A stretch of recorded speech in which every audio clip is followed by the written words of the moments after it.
The Biden-Harris administration has put the 2 centuries-old Monroe Doctrine on life support, an ominous event for our security.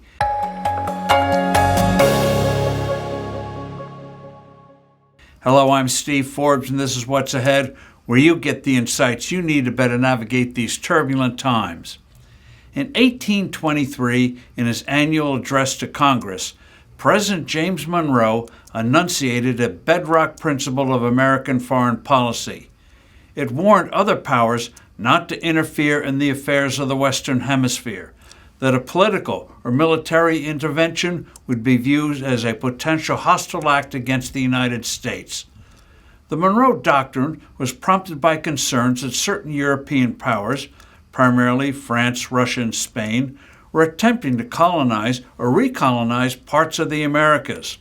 Spain made attempts to retake newly independent Mexico. Washington said, "Forget about it." Russia also ultimately gave up its ambitions in this part of the world when it sold Alaska to the U.S. During our Civil War, France sent troops to Mexico to install a puppet regime. When the war ended, France got the message, "Get out of Mexico or else." It withdrew.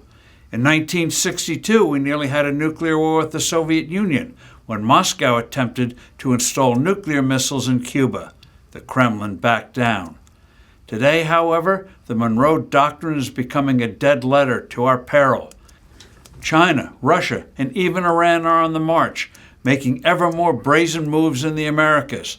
China has been relentless, buying up companies and mines to control the region's abundant resources, while simultaneously controlling our operating ports. Its companies make it a point to establish close ties with Latin governments, getting diplomatic influence.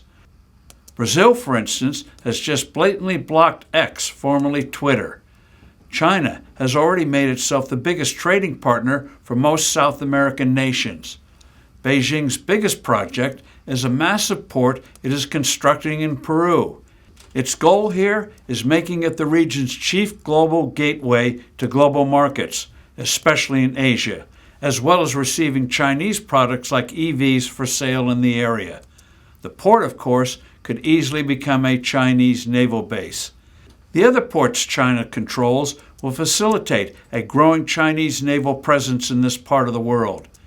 U.S. Senator James Risch, the ranking Republican on the Foreign Relations Committee, recently pointed out other Chinese activities.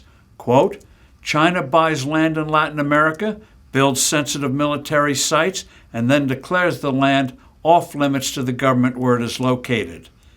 It has installed telecommunications networks that expose our neighbors to data and cybersecurity risks, and a network of military-controlled cyber and space facilities in Argentina, Bolivia, and elsewhere. Chinese military intelligence facilities in Cuba sit less than 100 miles from U.S. shores." End quote. Russia has sent troops and military equipment to Nicaragua, as well as missile systems to Venezuela. Russian propaganda and disinformation activities are widespread. Iranian agents actively work to help authoritarian regimes. In the face of all of this, the Biden-Harris administration largely sucks its thumb. With Russian, Chinese, and Iranian support, not to mention the Cuban agents running Venezuela's security services, dictator Nicolas Maduro blatantly steals an election, and the U.S. reaction has been pitifully weak. By turning its back on the Monroe Doctrine, the U.S. tells the world it can no longer be trusted to lead the free world as it has done since World War II. Not good for our security in the future. I'm Steve Forbes. Thanks for listening. Do send in your comments and suggestions. I look forward to being with you soon again.